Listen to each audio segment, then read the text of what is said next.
Welcome to Preneurship Diaries. Today we have with us Daniella Schoeman. Daniella is a travel writer and a content creator from South Africa.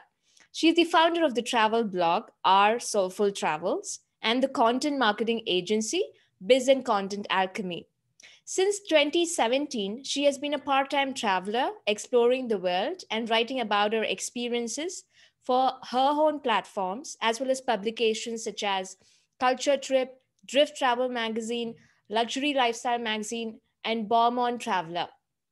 In 2020, she was appointed as the associate editor and senior travel and wellness writer for Rare Magazine. These associations and the resulting bylines have allowed her to work with a variety of travel brands such as airlines, hotels, tourism boards, spas, restaurants, and more. Over the past 3 years, she has received over $50,000 worth of sponsorships from tourism brands. Now, she has turned her attention to helping aspiring travel writers accomplish this through her course, Pitch to Travel, and other educational resources. You can connect with Daniela personally on our Facebook community, Wildly Successful Travel Writers.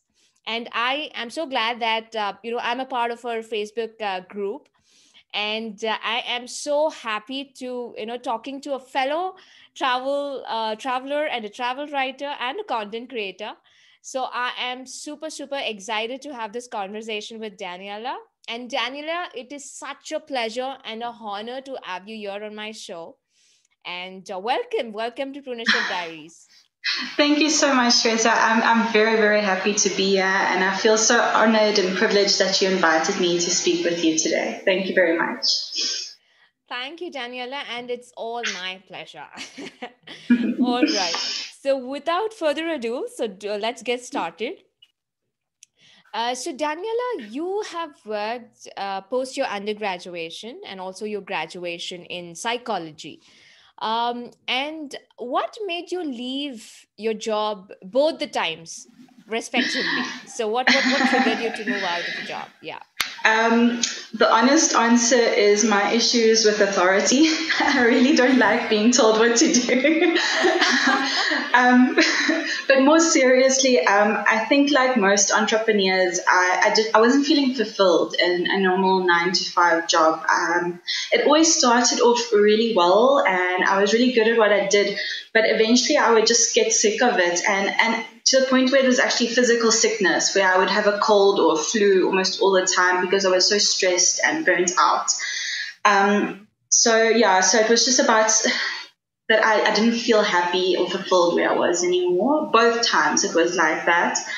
And then, but seriously, I'm very happy and honored to have had those privileges and opportunities to do these jobs, which not a lot of people always get. So I learned a lot at each job, and I'm always grateful for that. But my issue with the traditional office setting is that I feel that it's quite stifling, especially for the creativity of individuals. And that's probably what pushed me to leave each time. Right. I mean, Daniela, I totally resonate with you. I have a similar story, where I used to work, 9 to 5 job. And, I so agree with you when you say that it could be stifling when you are, just in your cubicle doing the routine things. And yes, I mean, I've been through something similar. And that's how... Yes. I think that's how most entrepreneurs get started. They realize that the traditional way of doing things just isn't working. It's not right for them. So they forge their own path, So to give you a bit of background about especially my first job, when I finished my undergraduate degree, I wasn't able to afford to study further. So I need to have a master's to be in psychology to be able to work with patients and to take my work further. So I took on my first job as a telemarketer for a skincare company called Isabella Garcia.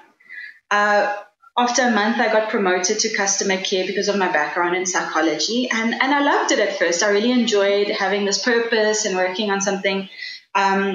But while I was doing that, I ended up paying to study further and doing my postgraduate degree while I was working full time And by the end of 2.5 years, I was completely burnt out. Like I would almost lose it when a difficult customer came onto the phone or something like that. And I was unhappy, feeling unfulfilled and uncertain about my future in the company itself. So they kept promising managerial position and it wouldn't come to fruition. So it kept on building up. And then eventually one day I just had a really tough day and I quit on a whim. They actually tried to get me to stay, but I just needed to leave. It was a good move for me at the time. I wouldn't recommend it to anyone else because it was very stressful not having like a backup plan or another job to fall back on. But it was right for me at that time. So yeah. Absolutely. I mean, I think whatever you said just now, that it was right for you at that time, and you just quit with no backup plan, and you just wanted to forge your head and create your own path. Yeah. I have been through the same experience. I can imagine. And it's so, yes, and so glad that we did take that step, and I think we are doing something we love to do. I think that's what it is. Exactly. I mean, I didn't get to where I am now. I mean, it was the start of that journey to lead me to who I am today, the business I have today. I learned so much about business and customer service and how to handle things in my business during those years there. So it was a great learning experience. And I think it's what motivated me to start my own business as well, is what I learned there and realizing I can do it. Absolutely. I think it's just all about taking that step and moving ahead. And you will also realize the skills, probably what you have learned before in your previous jobs will always come handy. Exactly. And of course, you're more skilled to take up whatever comes your way. Yeah. Yeah. All right. So Daniela, I want to ask you. I mean, so you were teaching children with disabilities, learning disabilities. So how has this experience been? And I know you said you started as a telemarketer, which was your first job.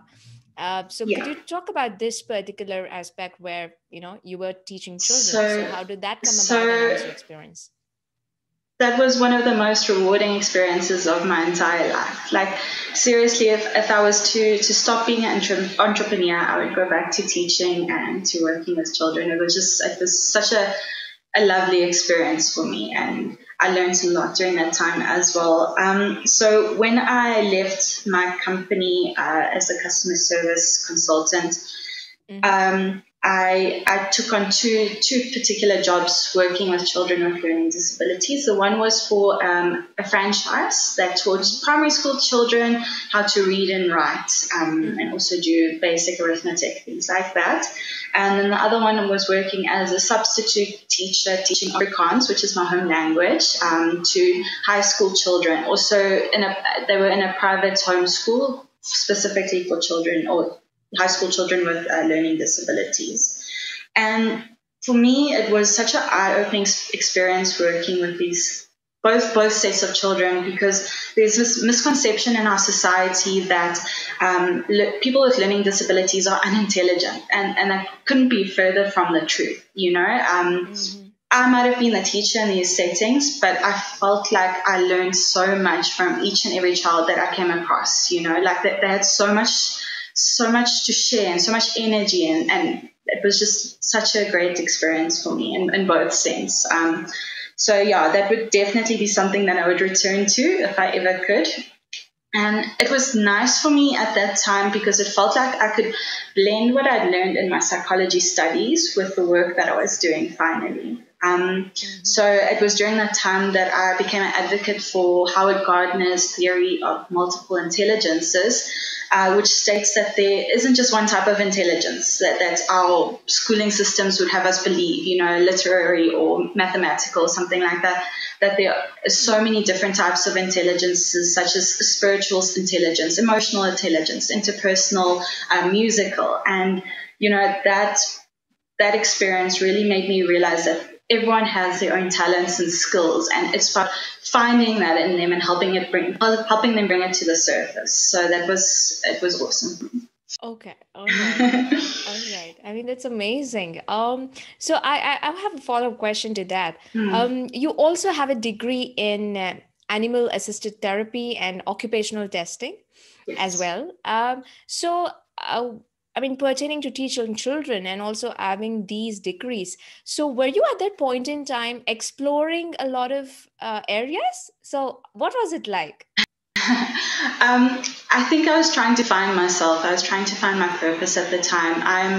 I'm a multi-passionate person, so I constantly have new things that catch my attention that I'd like to pursue and see if it's worth my while or if it's something that I could further as part of my career or something. So at that time, I was working part-time with these children at these educational systems, and then I was also studying random things. So the animal assisted therapy degree was more because I have this love of animals and I wanted to see if I can combine what I was learning in psychology with working with animals. So it was lovely. I enjoyed that experience, but I just realized it wasn't right for me at that time. Like, I think maybe one day in the future, I might take that on again. But that was just because I was trying to learn some more things and see what my path was.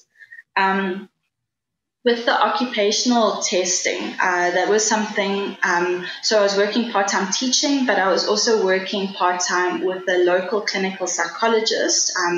I was a professional assistant, and she actually paid for me to do the occupational testing degree to help with the work that I was doing for her. So yeah, she was working with the mining companies in South Africa, such as Anglo Gold and De Beers, testing their workers who were in high stress, dangerous situations. So we were just testing their proficiencies, mental capabilities, things like that. So when I did this degree, I was able to take on a lot more of the responsibilities in terms of administering the psychological tests, and then also generating reports to give to these companies and things like that. So a lot of these things that I was doing part-time was basically to put food on the table, just to have income. But it felt like learning opportunities because I got to work really closely with a clinical psychologist who became a mentor. So she basically taught me everything that she knew from her 20 plus years experience in the field. And actually I only stopped working with her last year. So it was from 2014 up until last year, I was working part-time with her to still work in my field of psychology. Wow, wow. I mean, that's wonderful. I know a whole lot of things in different fields. But I mean, that's amazing. I think for an entrepreneur or a solopreneur, I think before you get on to, or when you're finding out what your passion is, or you want to figure out, okay, is this field for me? I think it's all about exploring, right? I mean, I think Yeah. it's a part of the journey, and I solely think it's important for one to do it. What do you think of it, Daniela? I mean, is it really important for people to explore before actually, probably starting a business in that particular line? So what do you think? What's your perspective on it being very important? I think it's vital. It's an essential part of figuring out what you want to do, especially as an entrepreneur. This is a high risk situation. Being an entrepreneur, you never know what's around the corner. You're never quite sure if you're secure financially or in terms of what you're doing. There's a steep learning curve for being an entrepreneur, and you have to have the drive to know that you're doing something you really want to do. And Yes. if you are still confused about who you are or what interests you, what your passion or your purpose is, you're going to struggle with it. You need that drive, you need that motivation. And I think if I hadn't spent my 20s exploring different avenues, trying different things, people can look and say, oh, maybe that was a waste of time, you shouldn't spend. I don't see it like that. Not at all. I see it as something that I use to grow. It's a step closer to where I wanted to be, So never let anyone tell you that pursuing different things to figure out what you want is a waste of time, because it isn't. It just helps you get closer to who you're supposed to be and what you're supposed to do. Oh, yes. Oh, yes. Absolutely. And thank you for that, Daniela. And I also love the point when you said that You were exploring it in your part, I mean, as a part-time venture or a field. I think that's so very relevant, because of course, yes, at the end of the day, you need to have a means of living, Mm. and also you need to explore, as we were talking, like you need to explore various of the fields before you can actually step on and take it forward. So agree with that point, because of course, I mean, people think that, okay, if you're just in a particular job, then you don't have time. But then, of course, if you want to explore, then you have to give up your job, and then Yeah, you won't have some means of income coming to you. uh, exactly. I love the fact that we live in an era with the internet. You can do things part time. Seriously, yes. remotely. You do not have to get yourself stuck in a full time job.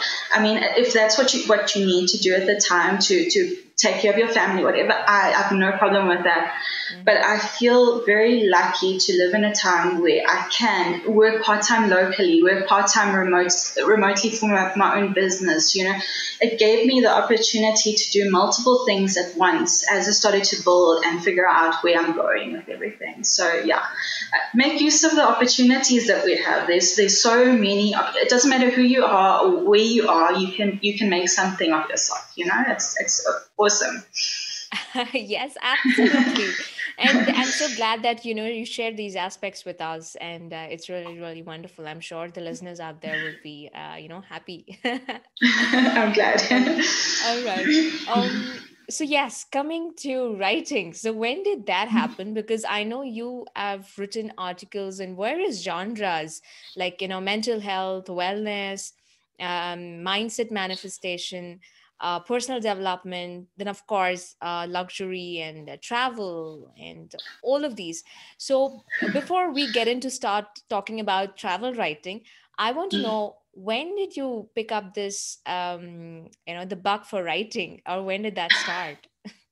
Um, I would say that I was always meant to be a writer. Looking back in hindsight, I would spend hours upon hours as a child reading. I would get lost in my own little world, and I just loved it. It doesn't matter. Like from the point where I started reading throughout high school, teenage years, even to this day, I can get lost in a book and I'm perfectly happy. So I feel like going from that point as a lover of literature to becoming a writer is just a natural progression of it's like who I'm supposed to be. That's how I feel about it at this point. It's like it's always where I was being led to as a writer. So and you can see from what you were saying about my different topics that I write about, I have so many different things that I'm interested in. I have like almost daily something new pops up, like a new term or topic that I feel, I need to dive into this and research it. And I like to write about what I read and what I learn and things like that as well. So I think it's just completely a natural progression from being a reader who reads constantly to a writer. It just feels natural. Yes, yes, absolutely. I totally get you there. Because I've been someone who was into like totally reading books, and Yeah. I think writing was another medium, or it was something, a window to express what you're going through inside. Yeah. I think that's where you get started, because you do read a whole lot of books and you have like various ideas, but then you want to put out your own views, own opinions, and of course it can be related to any of the genres out there that you're interested in. I can so totally Exactly. relate to that. Yes. Great. Yeah, it just felt right. So when I started writing, I just realized, okay. I mean, I loved it. Even in high school, when we had to write essays, or in university, when we had to write these long theses, I enjoyed it. People didn't always enjoy it, but for me, it was so much fun putting in the research work and writing and having my ideas develop and grow and come up to some unique conclusion or point of view. I loved it. Oh yes, oh yes. Right. So when did you actually get into travel writing? So when did that happen? So in 2015, when I first started doing content marketing writing remotely, I was working on Upwork and getting assignments like that. I decided to start a blog. It was called Holistic Mind, Body, and Soul. It was a wellness blog, so nothing to do with travel writing. So I in 2016, I went on my honeymoon to Zanzibar, and it reignited this love of travel. And I decided to change my blog from just wellness to travel and wellness. So just to give you background on that, I traveled a lot as a child. My parents took me for month-long trips to Europe, so camping across Europe and things like that. I traveled a lot. But then in university, for some really odd reason, I developed a paralyzing fear of flying. So I refused to get on a plane. I just didn't want to go anyway. So my travel was limited to going with family on road trips or somewhere in South Africa, And we decided, okay, I'm gonna bite the bullet. I'm gonna get on that plane. We're gonna fly to Zanzibar because it's our honeymoon, of course. And then at that point, after we had that experience, I just remembered how much I love to travel. And I said to myself, I'm more afraid of not seeing this world than I am of getting on a plane and flying. So that was the mantra that got me through it. And from that point, I decided I am going to turn my blog into a travel and wellness blog. I started writing about my local experiences. And then surprisingly, the next year, 2017, we decided, okay, we're going to go to Europe for a 3-week holiday. And I pitched a few places. I had no other publications. I had no other experience except my blog. And I pitched, and a very small Instagram account at that time as well.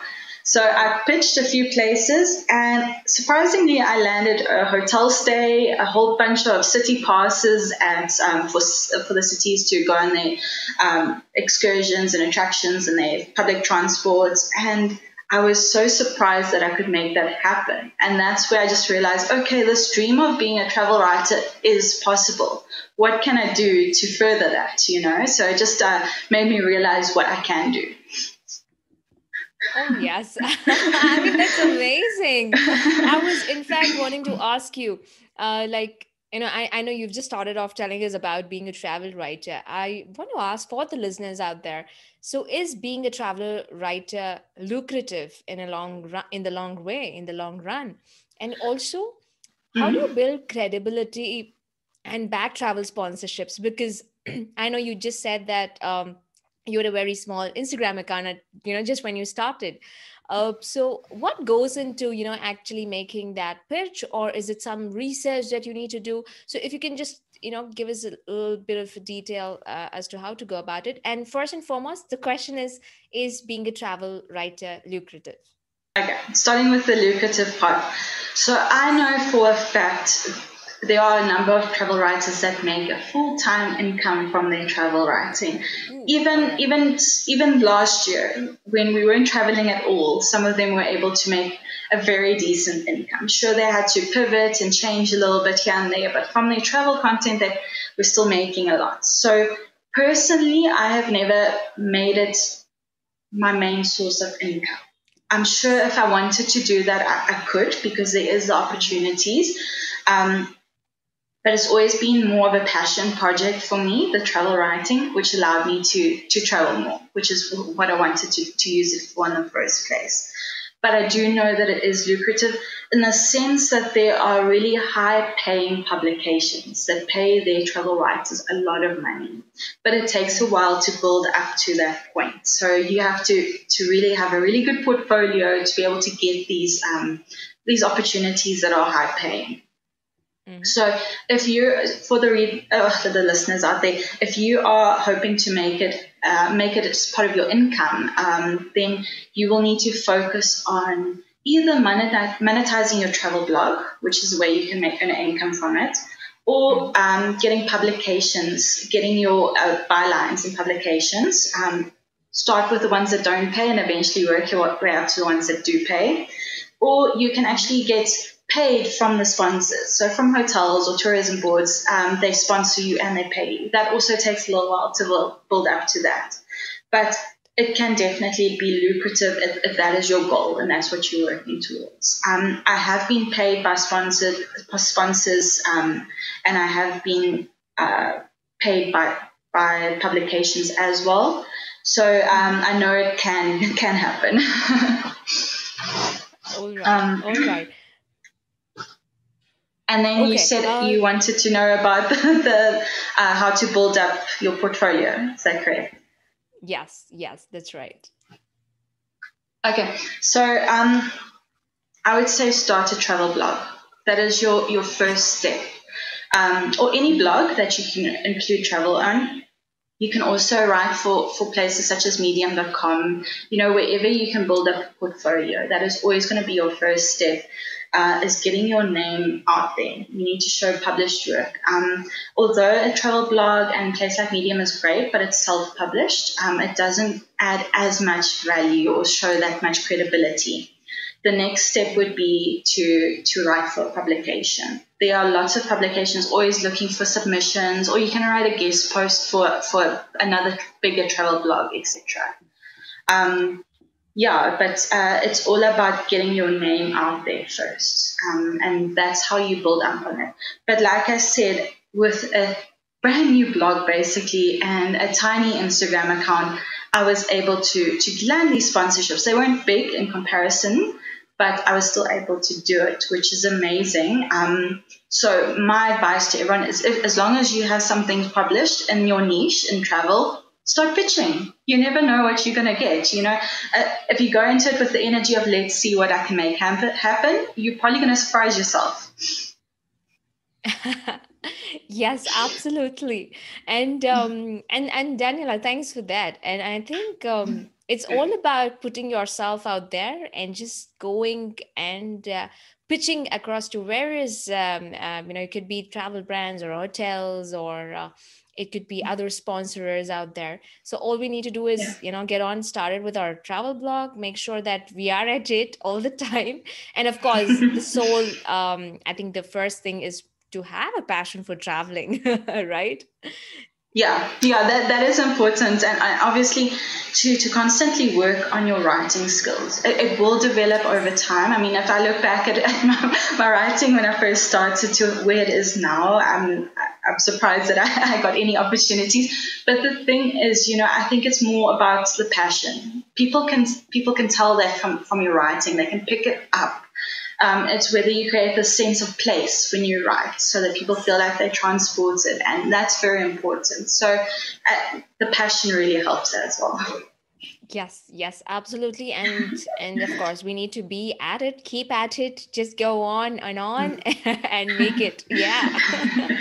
Yeah, pitching isn't easy. I mean, it's very intimidating for a lot of people. It's scary. It's scary to put yourself out there and to ask for something, and it's all about a mindset as well. You go into it with a sense of detachment, that you feel, okay, let's see what happens, but you don't put your sense of worth based on what the outcome is for that. So that's a way to actually psych yourself out completely when you start pitching. So don't take it personally if you get rejections or things like that. So that to me is a big thing that stops people from actually taking action and just seeing what's possible for them. So. Yes, absolutely. And I think, yeah, as you mentioned, it's all about going ahead and not just holding back ourselves with that fear, or that being not clear about what you really want, but then just going ahead with it no matter what. Persistence, yes. Yes, all right. Okay. So all right. So Daniela, coming back to your journey, so you started travel writing, and of course you were bagging a few travel sponsorships at that point in time. When did you start your venture? When did Our Soulful Travels get started? I want to know, did you have an idea as to what you wanted to do with it, or how did that all come together? What happened at that point in time?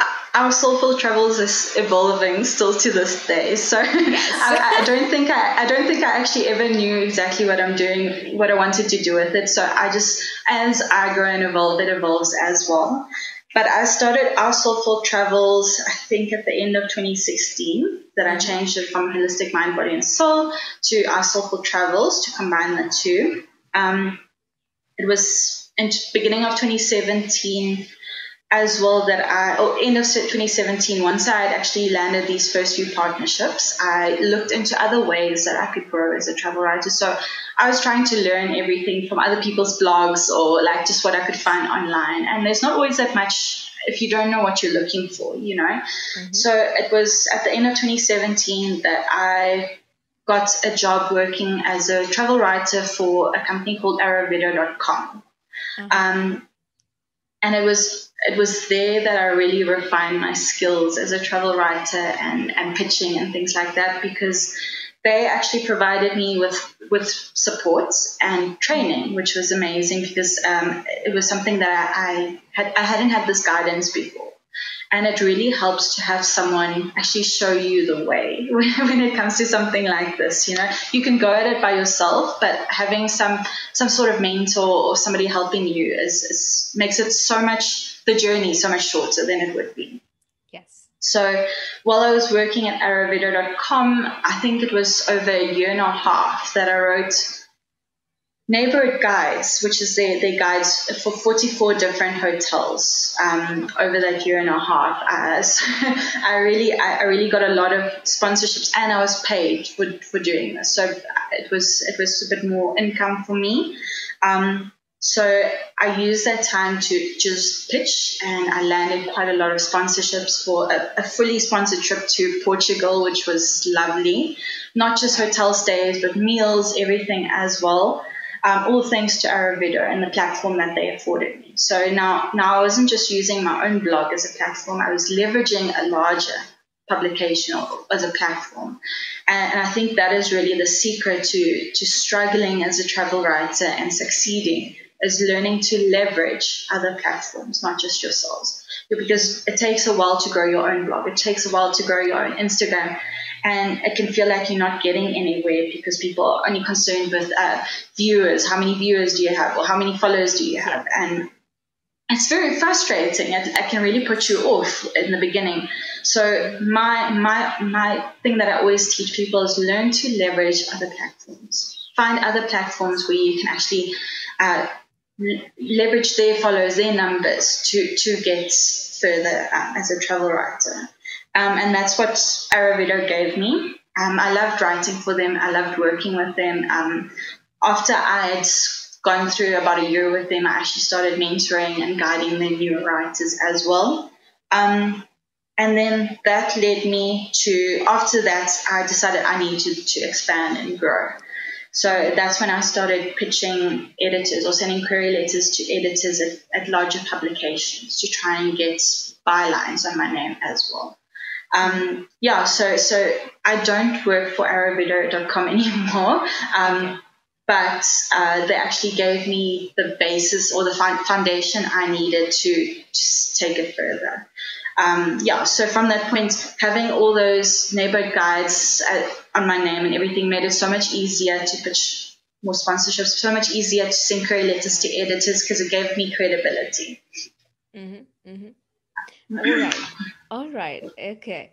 All right. So I want to know, okay, when you started with this, did you also have in mind, because you also do ghostwriting, then writing for magazines, and you also take in collaborations and again, writing for travel and wellness. So had you figured it out at that point in time, or is it something which came by, like, was it a natural progression on all of these avenues for Our Soulful Travels? So when I first converted or revamped my blog into Our Soulful Travels, I didn't know any of this. I was making it up as I went along, faking it until I made it, so to speak. I would learn what I could online. I would research this and try and learn. But it wasn't until my time at Aravido that I really, really refined my skills. I think it was just that added sense of support from their team, that they could vouch for me and my skills and what I was writing for them, and also just the training. So you can learn a lot online. You can up-level your skills amazingly online just by researching and taking courses and things like that. but to have real guidance is so valuable. It just helps so much to have that continuous support and people training you specifically in what you're trying to do. So I figured it out as I went along in the start, and then I used the platforms and the other people that I was working with to help me get further. So yeah, and the content marketing, writing articles and things like that was always more of a way to make an income. So while I was doing this, it supplemented my income. Okay, so it was something that you tried out probably while you were exploring yourself in the travel sponsorships area, like with Arvido at that point in time. You also thought about just trying out content writing for various genres, so that this was getting you the means of living. I mean, yeah. So it Yeah. was you were exploring both these aspects at that point in time. Okay. Yes, it was simultaneous. So, Right. like I said, I was working for Upwork. I was working on Upwork, getting gigs through them at the time. Although Yes. that wasn't very lucrative because of the low paying gigs. So eventually I progressed to getting private clients and working with them. So I still do content marketing in a lot of various niches. So, yeah, it was always something that I did at the same time as my travel writing. Okay, perfect. All right. Daniela, I want to know this concept of ghostwriting. I know, I mean, it's something like, I know you're writing for someone else, or probably it's a publication, or it's probably a different writer altogether that, you want to put out your thing, but it's going to be in a different name altogether. So how has this experience been? Because you're writing for someone else, and but it is your thoughts, it's your writing, it's your writing style at the end of the day.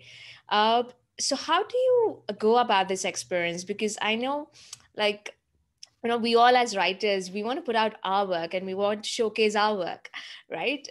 So how does this, I mean, what is your perspective on this? Just want to know from your end. So it's difficult, especially when you're just starting out, not having this on your name. It's not something you can actually put on your portfolio. It's not something you can link to or whatever. So it's difficult when you're starting out if that's what you're doing as ghostwriting.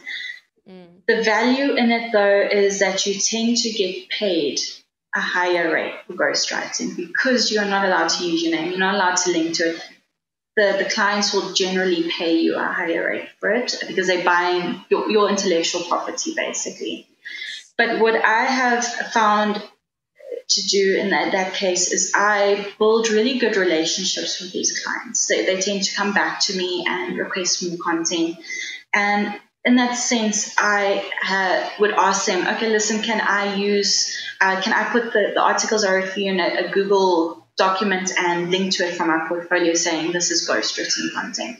So a lot of them allow me to do that, which gives me some more content to use in my portfolio, which is great. So not everyone will allow you to do that, but I think it's all about the relationships you build. Most of these people that want ghostwriting, they will come back again, and they are very, very inclined to pay you a higher rate. So it just works out in your favor. I would say if that's the kind of clients or the work that you're getting when you're first starting out, make sure to write similar pieces that don't get published anywhere, but that you can just add to your portfolio as a sample or example of your work. Just so if your client won't allow you to link to it in any way, it's just showcasing your work. So just say you write for this brand or this client, and this is this example of the work you're doing. But I know it's difficult because you want to share the things you write and be proud of it. Yes. All right. Yes. And also I think you also tend to grow as a writer, isn't it? I think with ghostwriting, I mean, nevertheless, you're not putting out your name, but I think you also get to learn from a different genre altogether. Like it could be wellness, or it could be something related to lifestyle, or it could be something related to spirituality. But I think, yes, you also get to learn a whole lot of new things, which you wouldn't have, probably it was not in your area of interest. That's one. Yeah. And yeah, as you said, I mean, you can always hone your writing skills. So yes, yeah. Yeah, I found I've written a lot of different topics. Even this year, I did a topic on maturity models for business. I had no idea about this, so I actually had to go and study up. I spent 2 days studying about it, and then the third day I just wrote about it. So you learn a lot of new concepts and new ideas. Um, but what I also enjoy about it is that it makes you look at people at your tone of voice. So you have to write as if you're the person who's hired you to do it. So I like to have a call with them and actually learn how they speak, and like so that you can actually start writing in their tone or the way they speak, you know. And that takes a lot of doing, is to figure out how to write in somebody else's voice, you know. So yeah, it's definitely a great way to grow and to improve your skills as a writer. Right. Wonderful. So this ghostwriting is probably a credible, and it's a wonderful avenue altogether. Yes. Yeah, definitely. All right. Yes. All right. So moving on, Daniela. So I want to know. I mean, we spoke about the writing aspects as of now, but I want to know from a perspective of a business, from a perspective of being an entrepreneur. What were the challenges that you faced while putting together Our Soulful Travels? So, what was the journey like?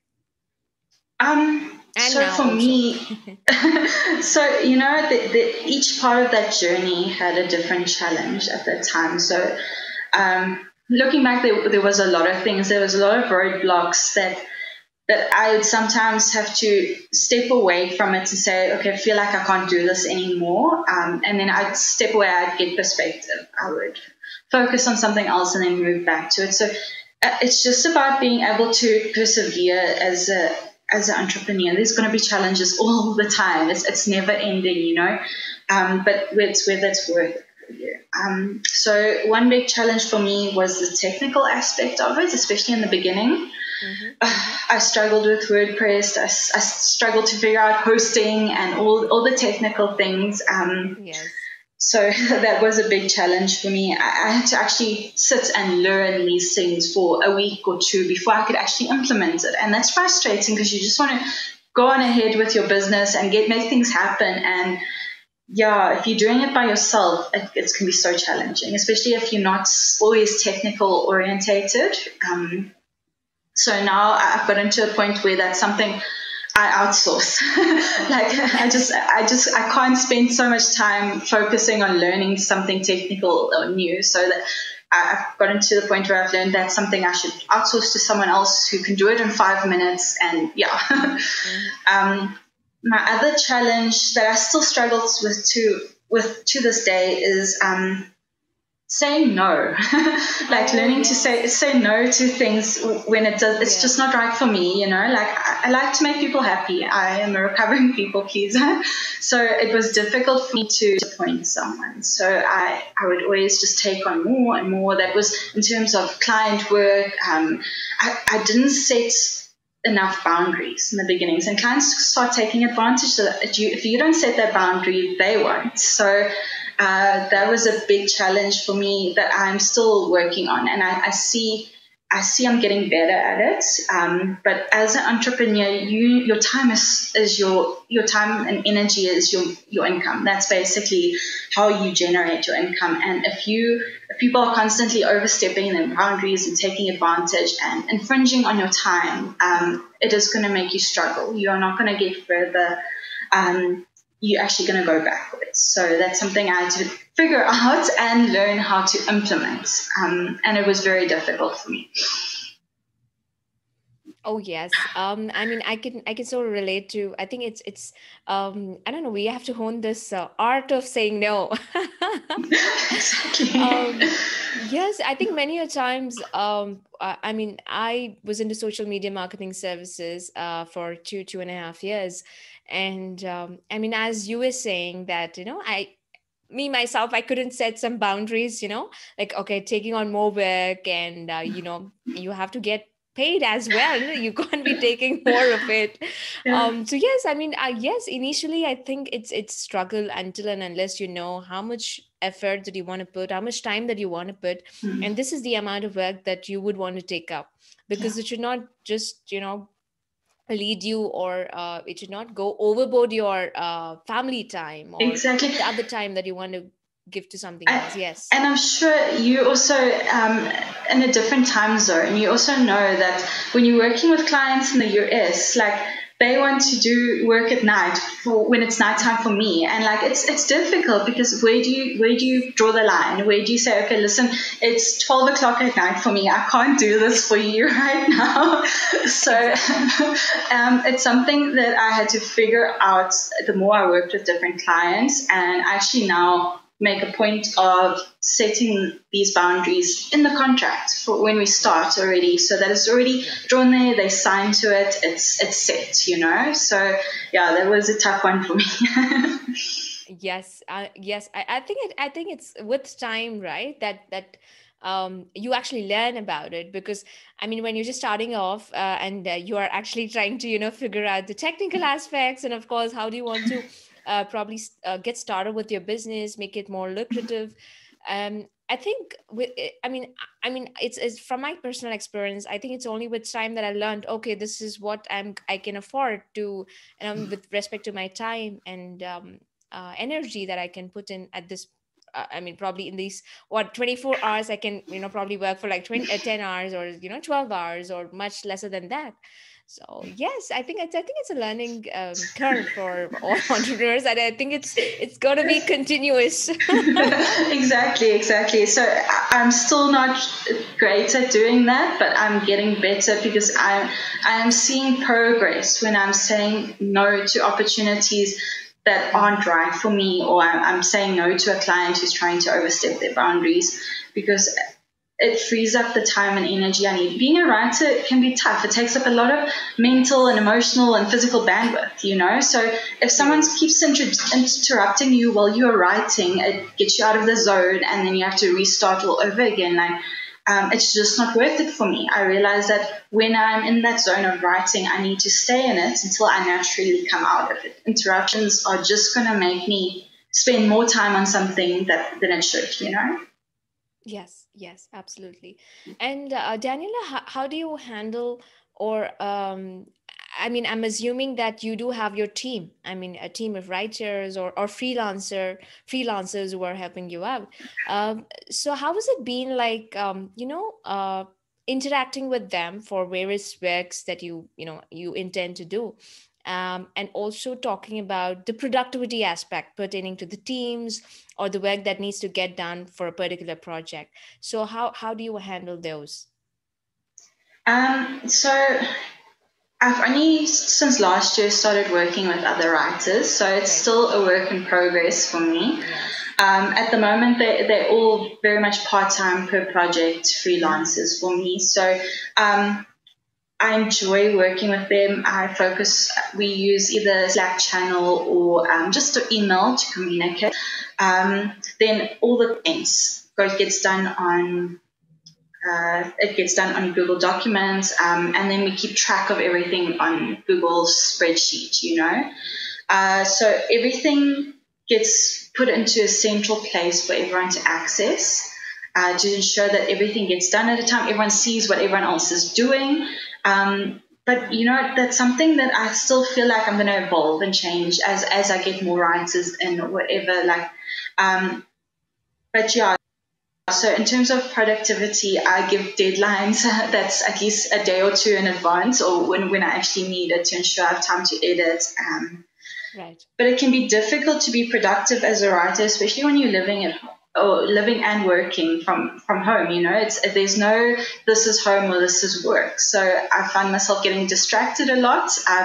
So I think it's just about setting time. So I schedule blocks of time to work on this, that you don't get screen time, you don't answer emails, things like that. It's time blocking is definitely something that I focus on. And then also in terms of working with my team, it's all online on things that gets updated real time, so everyone can see what's going on and knows exactly what is expected from them. Right. So it's all about time blocking and also being in line with everything that is happening with your team and vice versa. Yeah. All right. All right. I'm very much, although everything can go online, I'm very much also a pen and paper diary kind of person. I like to tick things off, so that's how I keep myself in order. Okay, cool. I tried the digital like planner things like Trello, and it actually stressed me out so much. I wasn't getting things done. So I'm sticking to my physical diary, and I write my own things down, and then I move it online for the rest of the people I work with. I so totally agree. I still every day I have to like, okay, these are the things I have to do today. It's old school, but I love it. Yes, absolutely. And it's so liberating, when you actually tick it off. Yes, I've done. Yeah, I love it too. Yes, absolutely. Oh gosh. All right. Okay. And Daniela, could you tell us more about Wildly Successful Travel Writers? That's your Facebook group, and also your course, which is called as Pitch to Travel. So could you tell us more about this as to what you are planning to do or you are doing for, aspiring travel writers, bloggers? Yes, if you could let us know about it. Okay, so Wildly Successful Travel Writers, I'm amazed at how quickly it took off. We actually reached 1,000 members yesterday, which is amazing, like point for me. So I'm very happy and so grateful to have people like you as part of it. It's I love the community. Like I never considered starting a Facebook group, but it seemed like something I should do when I started launching my course.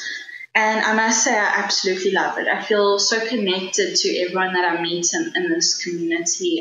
And people are so kind and so helpful to each other, which you don't always see online or on social media. And yeah, I absolutely love it.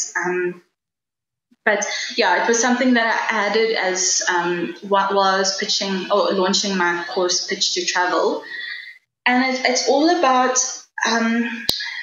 so I have this thing that there's not enough information being shared about travel writing. Sure, you can do these people's courses, or you can get coached, or you can get a job and get trained or whatever. But I know a lot of travel writers aren't sharing as much as they could because they have this feeling that it's an oversaturated and competitive market. So there's not enough opportunities for everyone. And I don't believe that. I believe there's more than enough for everyone because everyone has their own speciality, their own niche, their own lane that they're going to be focused on. So there's always more than enough room for everyone, especially because not everyone is going to make it in travel writing. It's those people that really want it. They really put in the effort to make it happen.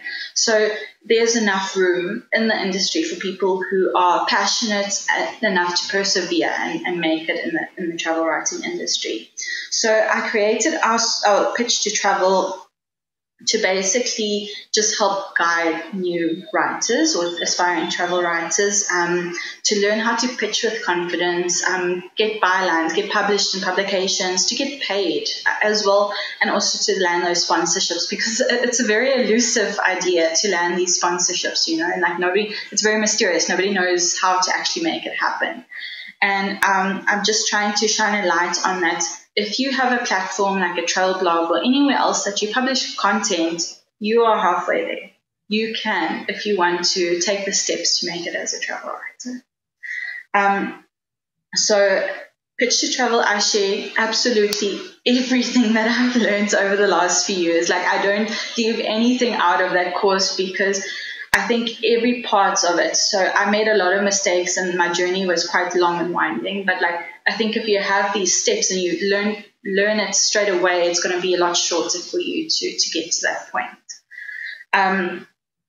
So my first module focuses on mindset because I think that is essential as a travel writer, is that you need to be able to deal with rejection and redirect that rejection because, I don't see it as a rejection. I just see it as a no for now. That's how I teach them. Is that it's not no full stop. It's no for now. You can always get back to that person or try again, So that is the foundation of my course, is getting that mindset right.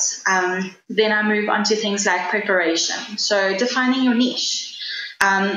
I don't agree completely with having just one tiny little niche, because then you lessening opportunities, but I teach them how to have various niches that overlap to create their own. Also how to generate story ideas. So you want to have a unique idea and unique concept when you pitch to editors. And then also how to find contacts to reach out to, so that you're able to contact the right people. And then the next module goes on to creating your portfolio. So starting a travel blog, writing for alternatives like Medium, and then also social media. So I don't go too in depth about it, but I just explain that there are various mediums and platforms that you can use to make this happen for yourself.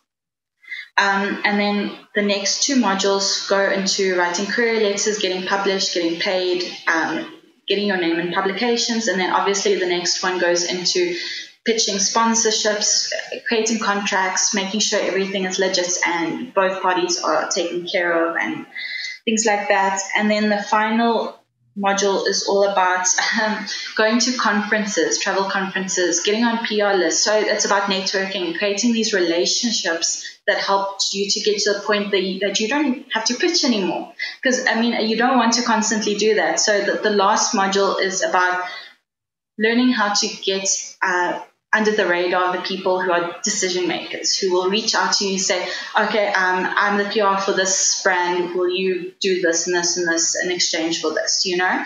So that is the point that you want to reach as a travel writer when they start coming to you.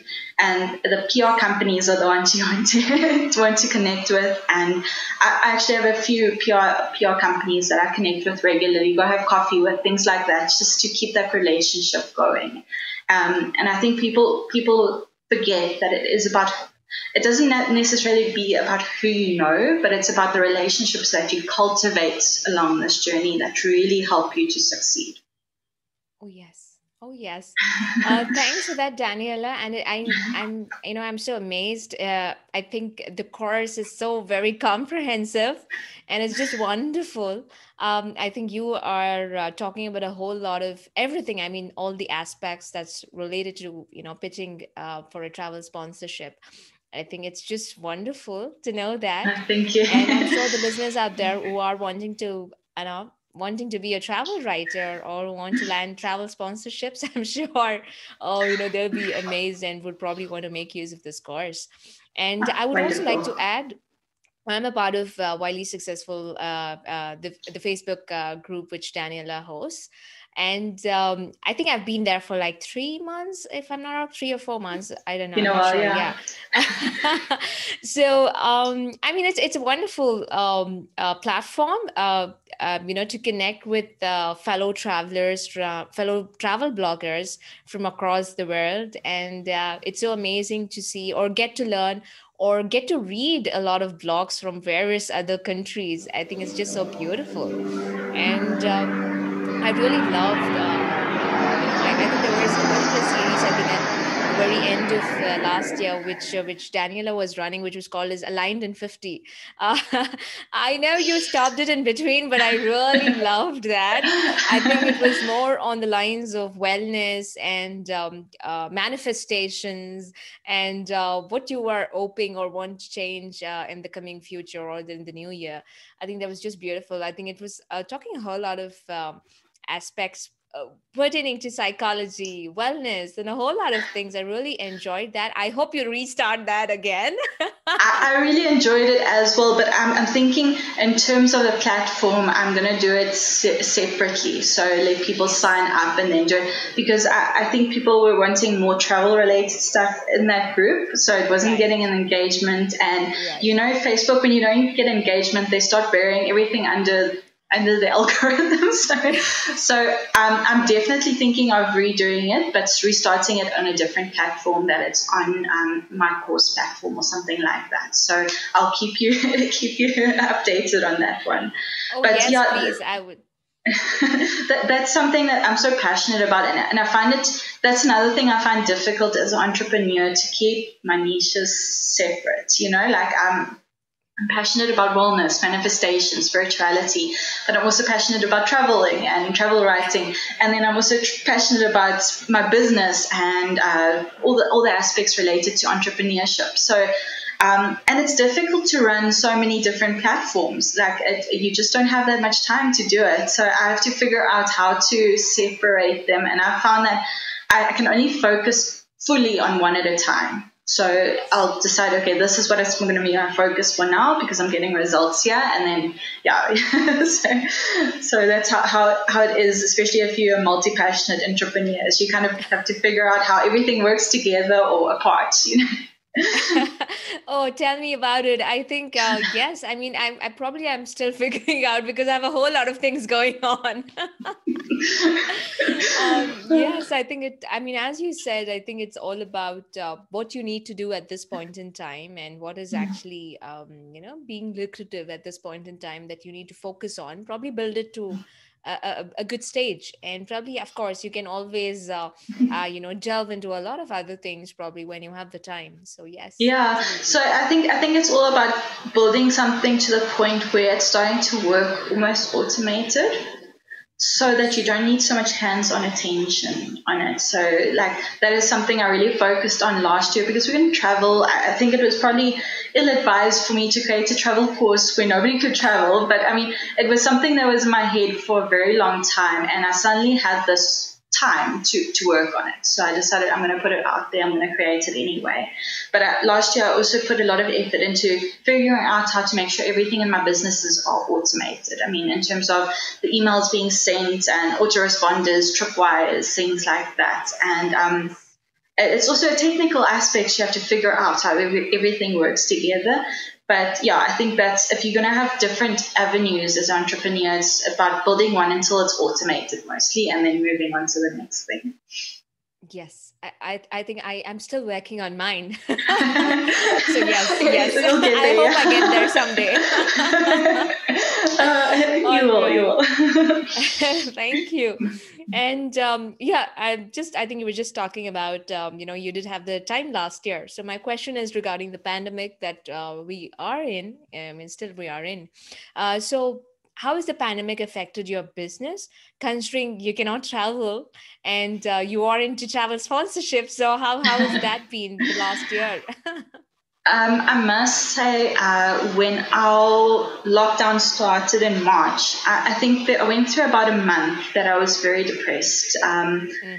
Because I mean, everything I planned for the year was just gone, basically, and it made me feel, it made me feel a bit lost at first. And, I allowed myself to feel those feelings. I mean, there was nothing we could do. It was all out of our control. So I allowed myself to feel it. I was down for about a month. And then one day I just woke up and I realized, why am I moping about this? There's so much I can focus on, So I turned my attention to separating my content marketing that was all part of on my Our Soulful Travels into its own business, into its own domain and website and everything like that. So I spent a few months working on that so that I could separate my travel writing from my content marketing, writing with clients in different niches. I built up the website. I had a developer helping me, built up the website, started getting everything running perfectly there as well, so that I could get more income from that work. So it was also during that time that I realized, so I might not be able to do travel writing, but mental health writing, there was a demand for it. So I was actually making quite a lot of money from writing mental health topics for clients. And there's always a silver lining to something, Finally, I could actually get into writing things that I had studied about. So it was really enjoyable for me. It was also high paying because now healthcare and medical content was very sought after. It was very much needed. So I had the skills to take that on. So it was just about shifting my perspective a bit from, instead of it being a loss or something that's out of my control, I realized that I did have some control and I could make something out of it, So although I didn't travel as much as I would have last year, or I wanted to. I did still go on a few local trips, did road trips, worked with a few local brands, which was really great. But yeah, I used the time to get my course out, which is something which I'd wanted to do for years. Like I always said when I started, I want to create a course, and I just felt like I never had the time. I was always traveling, I was always working, so it gave me the opportunity and like the space to do things that I said I would always do when I had the time. Right. Wonderful, wonderful. So yes, I mean, I think for all of us, I think the pandemic has been quite something. Like, we had to go out of our comfort zone, and also beyond our, the workings of the usual routine life. I think it was something Yeah, different for all of us. And I so resonate with when you said that, you had your time and space to work on things that you probably wouldn't have done if it was, something of exactly. a routine thing. But yes, I think even for me, I think it was a whole lot of things that I started working on. And frankly, podcasting just started out of during that time. So Oh, yes. exactly. So you see something good comes out of it, like it was a very enlightening year for me last year, Yes. like it was trying to figure out, listen, beyond this identity of this job or the work I've created for myself, what else can I do? Who else am I? What else do I have to offer, And I also love that it actually inspired more people to see how great remote working is. That you don't need to sit in the office all day Yes. to be watched while you work. You can do work at home. And you know what? I find that most people are a lot more productive when they work at home because they work when they are more productive, when they have most energy, which you can't do when you're working a 9 to 5. Right, right. So true, so true. And yes, I think it's all about the lessons that we've learned the last year. I mean, I'm sure that it could have been disturbing or it could have been difficult for a whole lot of us.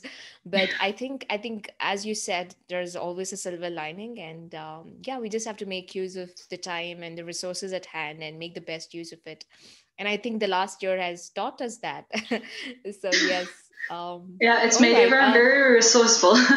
Yeah, so especially during this time, well-being is of utmost importance. Mhm. So what has been your well-being or workout routine like, and so what do you indulge in apart from all of these things that you're doing? Um, so my workout routine, I've actually found a workout that I finally really enjoy doing, which All right. is mini trampoline. So cardio workouts on mini trampoline. Mm-hmm, So mm-hmm. about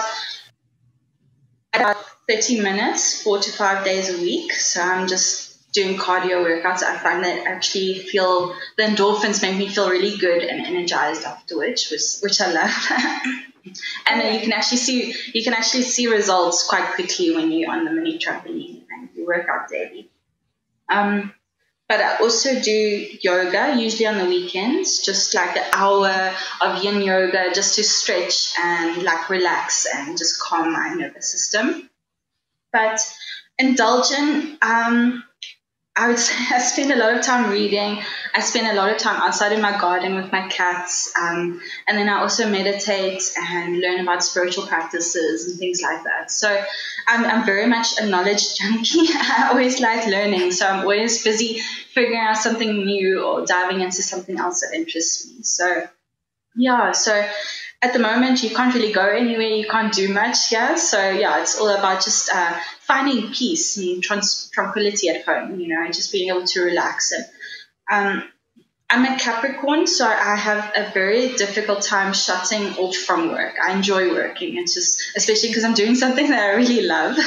So Yes. if I'm into something and I'm busy making something happen, I get very stuck in it. I barely take any time off, but I realize I get burnt out very quickly. So I need to at least take a day, a weekend off just to just lie on the couch or sit outside or just relax or spend time meditating or reading. So yeah, for me to find that line between working and relaxing was difficult at first, but because we weren't going anywhere or aren't doing anything at the moment, I was working too much that I had to actually just find the space to do other things as well. Yes, yes. Absolutely. So how many pets do you have? I know you mentioned cats. Yes, I've got 6 animals. Oh wow. All right. Yes. Wonderful, wonderful. So I'm sure they must be taking a whole lot of your time as well, isn't it? Yes, yeah, they are.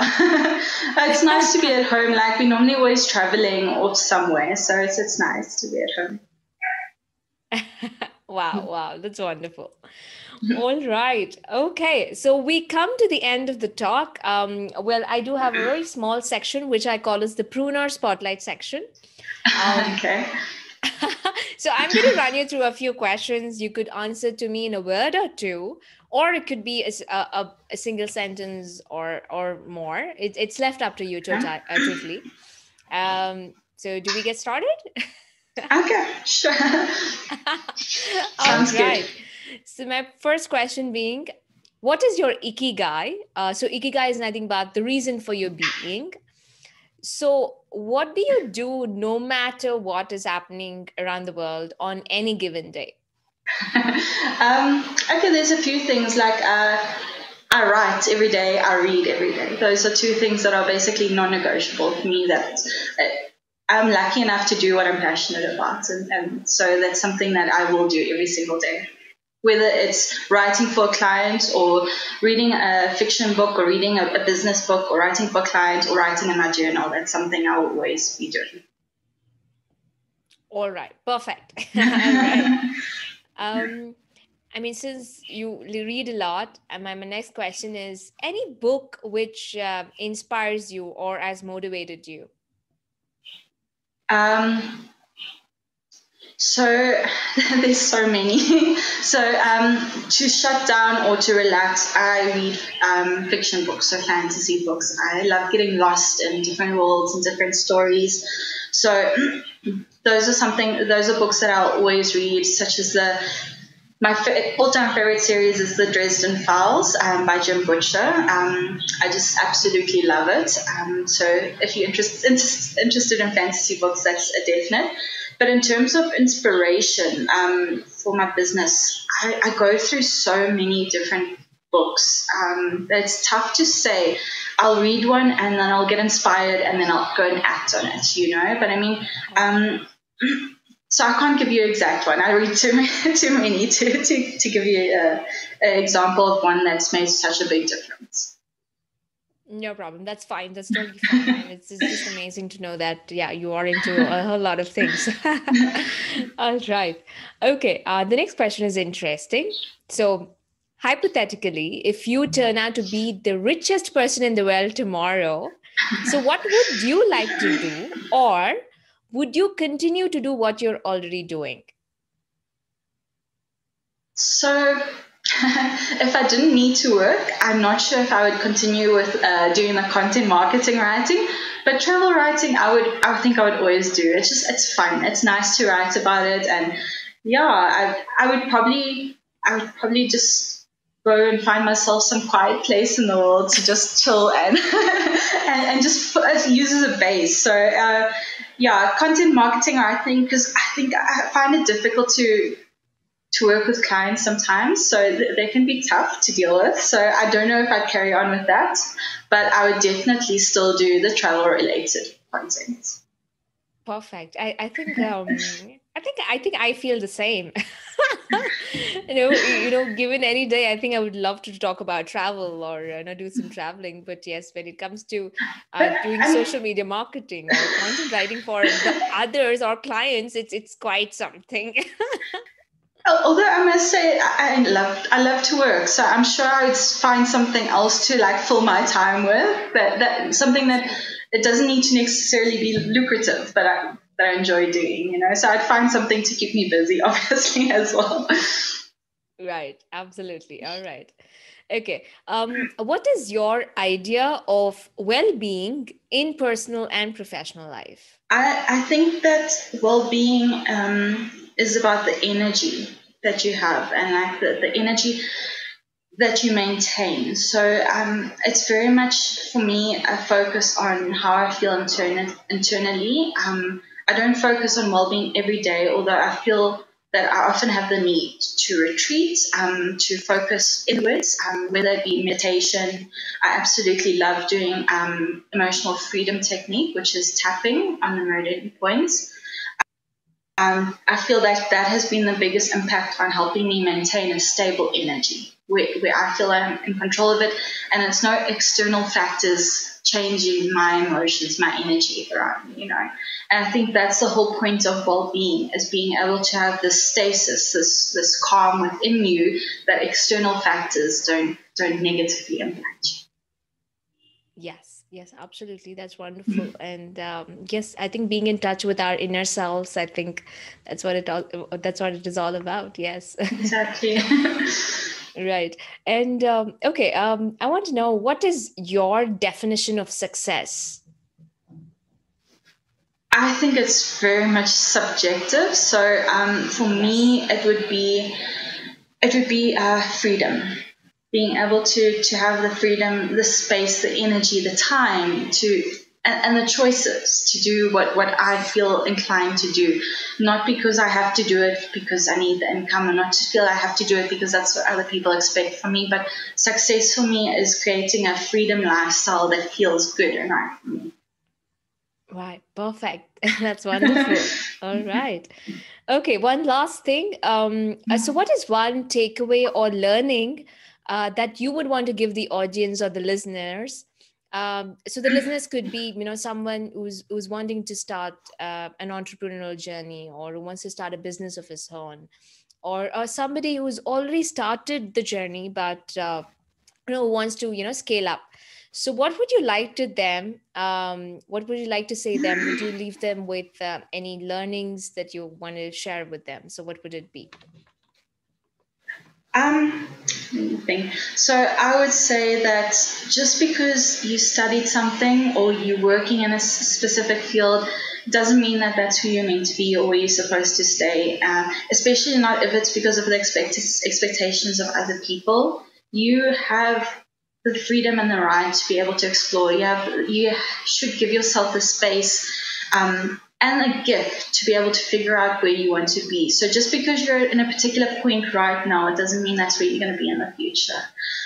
So never feel like you're stuck, and use what you have and your skills to explore and to find who you want to be. So if you are sitting in an office and stuck in a 9 to 5 right now, it doesn't mean that you can't be a travel writer in the future. You just need to believe in yourself and take action on those dreams. Yes. Wonderful. So beautifully said, Daniela. That's really nice. That's Thank really you. wonderful. All right. Could you let us know, could you let the listeners know how can they reach out to you? Okay, so you can connect with me on Wildly Successful Travel Writers. I would love to have your listeners join us. If you're interested in travel writing or travel blogging, come join us in the community. It's a really safe space with a lot of engagement and interaction, and you'll meet awesome people there. Otherwise, you can reach out to me on Instagram via DM or on Facebook, or you can go to my website, Our Soulful Travels, and contact me directly. All right, perfect. I'll surely leave all of these links in the episode, the show notes. I'll surely do that. Thank you. And Daniela, again, thank you so much for being out here on my show. It's been an amazing, amazing conversation. I've had an amazing conversation with you, and I'm so happy because I got to talk to a fellow travel blogger, a fellow travel writer, and a fellow content creator. So I am just so overjoyed, and I must tell you that.